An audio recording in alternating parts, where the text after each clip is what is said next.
Sa magulo at madugong panahon ng New Bilibid Prison, umikot ang sariling batas ng mga bilanggo, mga patakaran ng karangalan, katapatan at paghihiganti. Isang karaniwang araw ang naging saksi sa isa na namang madugong kwento ng alitan sa pagitan ng mga gang sa loob ng piitan. Isang araw na nagsimula sa katahimikan, ngunit nagtapos sa sigawan, saksakan at pagkasawi. Ito ang kwento ng pagpaslang sa miyembro ng kalabang pangkat ng grupong Bicol Region Masbate o BRM. Isang trahedyang nag-ugat sa galit, utos at takot.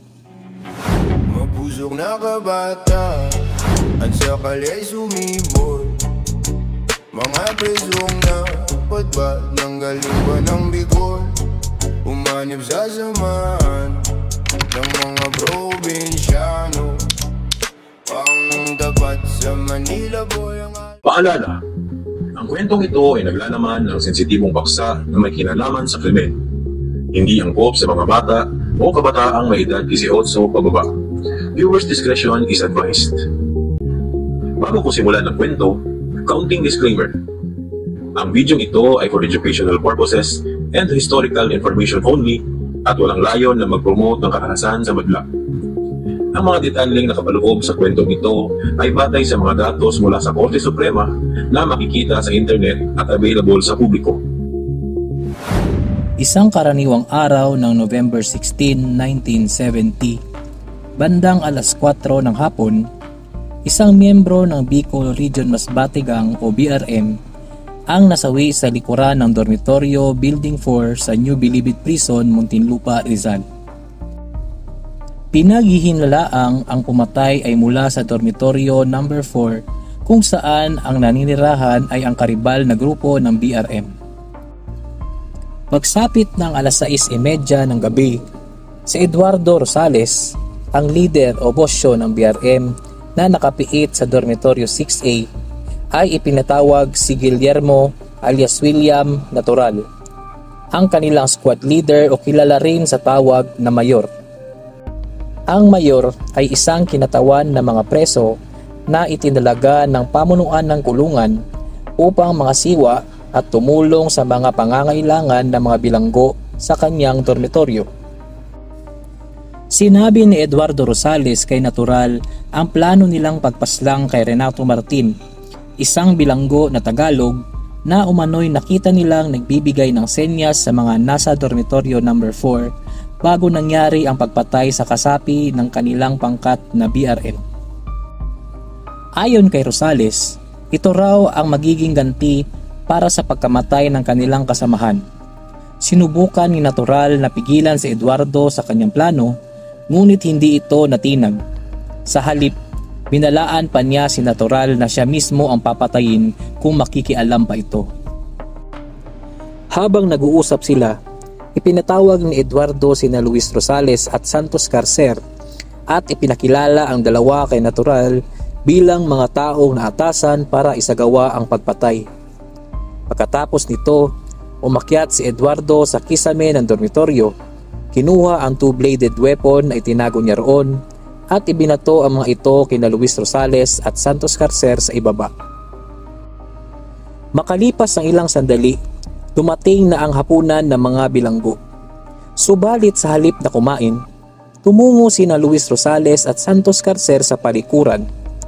Samantala, nanatili si Eduardo sa lugar na humigit kumulang 12 metro ang layo mula sa palikuran. Si Natural naman, ayon sa utos ni Eduardo, ay nagbantay sa pintuan ng dormitoryo upang walang makalabas at makapag-ulat sa tagapagbantay ng kulungan. Maya-maya, matapos kumain, pumunta si Renato Martin sa palikuran upang maghugas. Habang naroon siya, inabangan at inatake siya ni Luis Rosales at Santos Carcer. Si Luis ang unang sumaksak at sinundan naman ito ni Santos Carcer hanggang sa tuluyang bawian ng buhay si Renato Martin sa loob ng palikuran. Pagkatapos ng pagpatay kay Renato Martin, iniutos ni Eduardo Rosales kay Guillermo Natural na ipagbigay alam sa dormitory keeper na may patay na tao sa loob ng palikuran. Ngunit hindi agad natupad ni Natural ang utos dahil umuulan ng mga oras na iyon. Ilang sandali pa, nang dumating na ang tagapagbantay na si Nilo Realubit, bandang alas 8 ng gabi upang alisin ang drum container at mga tirang pagkain, saka lamang na isagawa ni Natural ang ipinag-utos sa kanya. Agad na nagtungo si Keeper Realubit sa palikuran, ngunit wala na siyang nakita roon. Tila naialis na ang bangkay bago pa siya dumating. Habang palabas na siya ng palikuran, mabilis na lumapit sina Luis Rosales at Santos Carcer. Isinuko nila ang dalawang patalim at inamin nilang sila ang pumatay kay Renato Martin gamit ang mga sandatang iyon. Pagkatapos nito, inilabas nila ang katawan ni Renato Martin at dinala sa ospital ng Piitan. Kinagabihan ng November 16, 1970, matapos sumuko kay Keeper Realubit, agad na inimbestigahan sina Luis Rosales at Santos Carcer sa investigation section ng New Bilibid Prison. Doon, nagbigay sila ng kani-kanilang sinumpaang salaysay tungkol sa naganap na pagpatay. Si Luis Rosales ay nagbigay ng pahayag kay prison guard Abraham de las Alas kung saan kinumpirma niya ang kanyang pakikilahok sa krimen. Ayon sa kanya, sa utos ni Eduardo Rosales at ni William Guillermo Natural, siya at si Santos Carcer ang sumaksak at pumatay kay Renato Martin sa loob ng palikuran ng kanilang dormitoryo.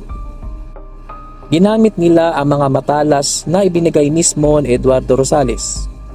Ang dahilan ng pagpatay ay paghihiganti dahil si Renato Martin umano ay nakita nilang nagbibigay ng senyas sa mga bilanggo ng dormitoryo number 4 na pinaghihinalaang pumatay sa kasamahan nilang BRM. Si Santos Carcer naman ay nagbigay ng halos magkaparehong salaysay kay prison guard Francisco A. Cometa Jr. Ngunit sa kanyang pahayag, tanging si Guillermo Natural lamang ang kanyang binanggit bilang nag-utos at nagbigay ng mga sandatang ginamit sa krimen. Kinabukasan, bandang alas 9:55 ng umaga ng November 17, 1970, si Eduardo Rosales ay nagbigay rin ng sinumpaang salaysay sa harap ni prison guard Buenaventura de la Cuesta. Nang sabihin sa kanyang itinuro siya ni Luis Rosales bilang nag-utos ng pagpatay kay Renato Martin, tumugon si Eduardo, "Yaman man ding tinuro niya ako, aaminin ko na." Kanyang kinumpirma ang mga sinabi ni Luis Rosales at Santos Carcer na paghihiganti nga ang dahilan ng pagpatay.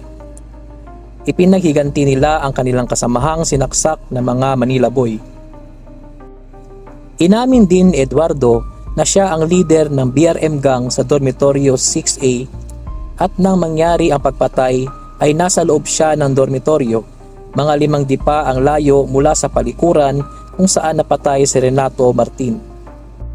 Samantala, nang imbestigahan si Guillermo Natural ng prison guard na si Jesus B. Tomagan sa parehong araw at halos magkaparehong oras, itinanggi ni Natural ang sinabi ni Carcer na siya raw ang nag-utos ng pagpatay at nagbigay ng patalim.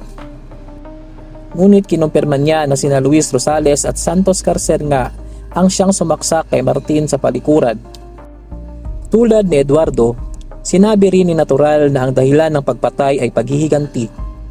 Sa paglilitis, kinumpirma ng mga prison guard ang bisa ng kanilang mga pahayag at si Natural na naging state witness ay nagpatotoo sa iba pang detalye ng krimen. Bukod sa mga testigong iniharap sa paglilitis ay wala nang ibang tumestigo dahil ang iba pang mga preso sa dormitoryo 6A ay natakot na magsalita tungkol sa kaso. Dahil dito, napilitan ng mga otoridad na gamitin si Guillermo Natural bilang state witness upang mas mabigyang linaw ang krimeng naganap noong November 16, 1970. Noong January 4, 1972, muling kinuha ang pahayag ni Guillermo Natural kung saan niya ipinaliwanag kung bakit hindi niya nasabi ang totoo sa korte noong una siyang tinanong tungkol kay Eduardo Rosales. Ayon kay Natural, Sinabi niya noon na si Eduardo ay assistant mayor lamang at wala sa loob na brigada ng saksakin si Renato Martin. Ngunit sa kanyang bagong pahayag, inamin niyang nagsinungaling siya dahil sa takot. Ibinunyag niya na pinagbantaan siya ni Eduardo Rosales na ipapapatay kung magsasabi siya ng totoo sa korte.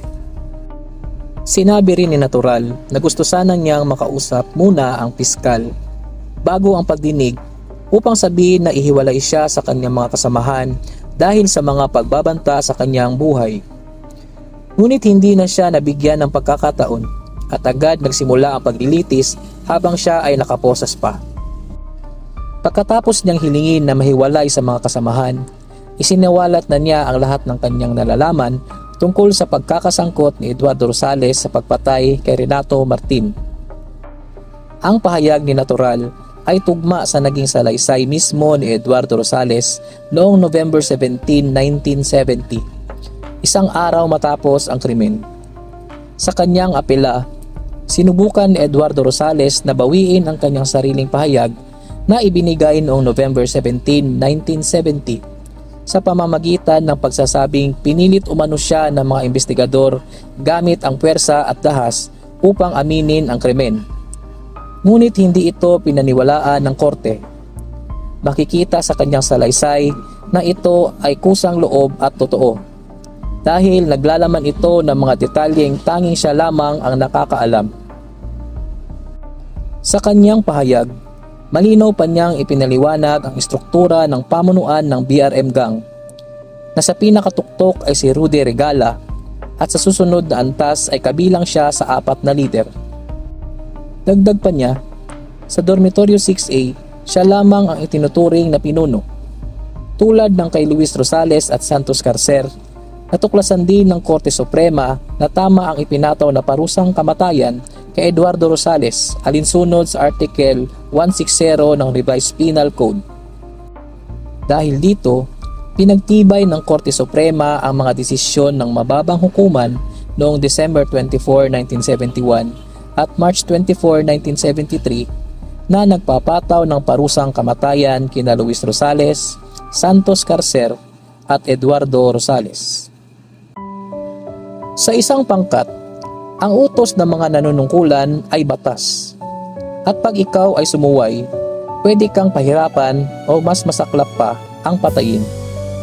Ngunit sa huli, kahit gaano kalalim ang lihim, lumilitaw pa rin ang katotohanan. Ang kasong ito ay nagpapaalala na kayang ipagkanulo ng isang miyembro ang kanyang mga kasamahan, mapagtakpan lamang ang kanilang pinuno. Sa likod ng takot at banta ng kamatayan, napipilitan silang manahimik o magsinungaling upang mailigtas sa kapahamakan. Sa bangkad ng Oragon, ikaw ay madadali. Gagabangin ka ng Bicol. Kung nagustuhan mo ang ating kwento, huwag kalimutang mag-like at mag-subscribe para updated ka sa mga susunod pang mga video na ilalabas dito sa channel na ito. Tunog at konsepto. Pagkaing may